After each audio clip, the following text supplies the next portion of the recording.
নমস্কার, আমি ডক্টর হরিস্বামী দাস। আমি আপনাদের একটি কঠিন সত্য কথা বলবো।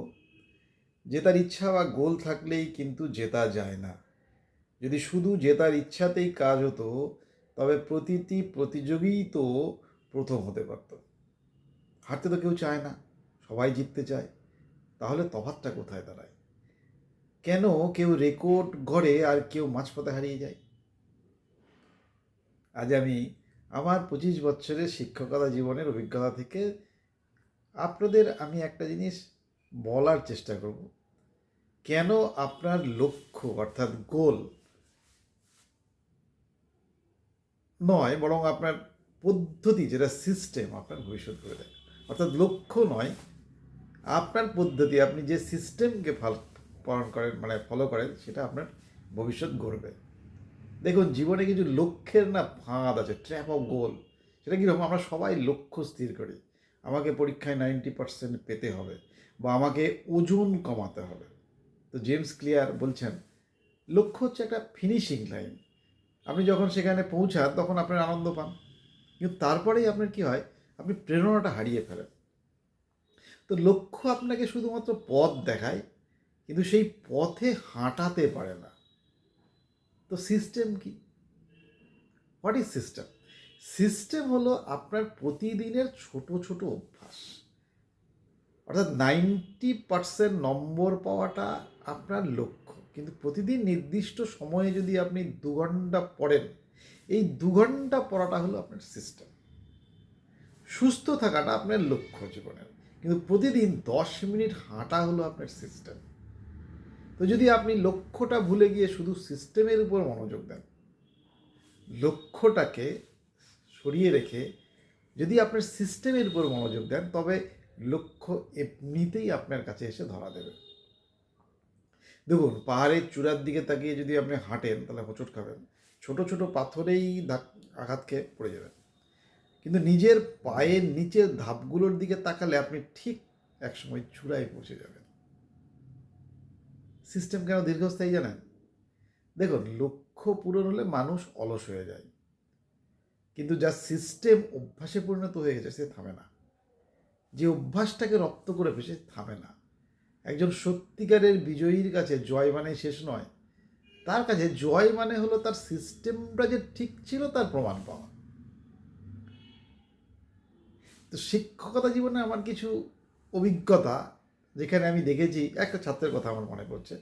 সে খুব সাধারণ মানের ছাত্র ছিল।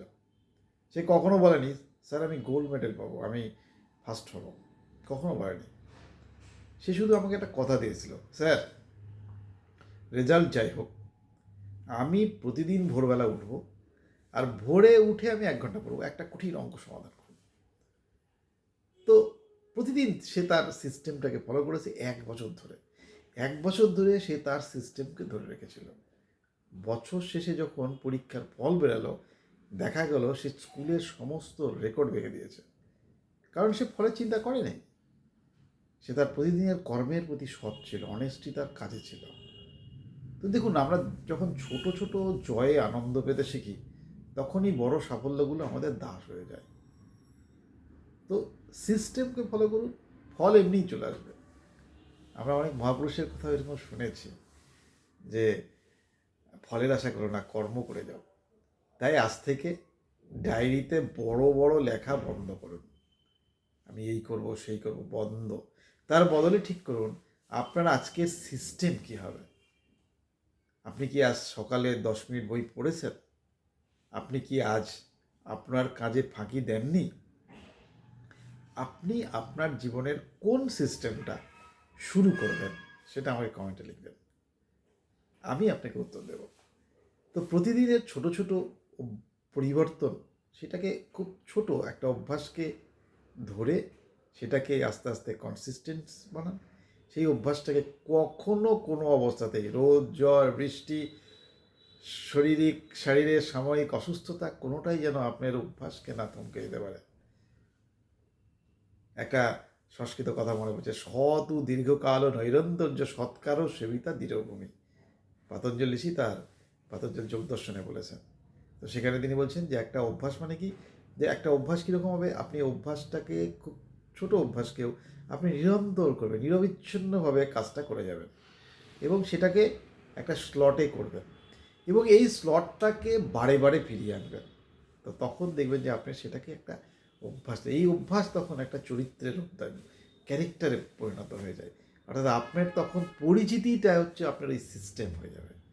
তো আপনার সেই কোনোদিনও আপনাকে ফলের জন্য চিন্তা করতে হবে না।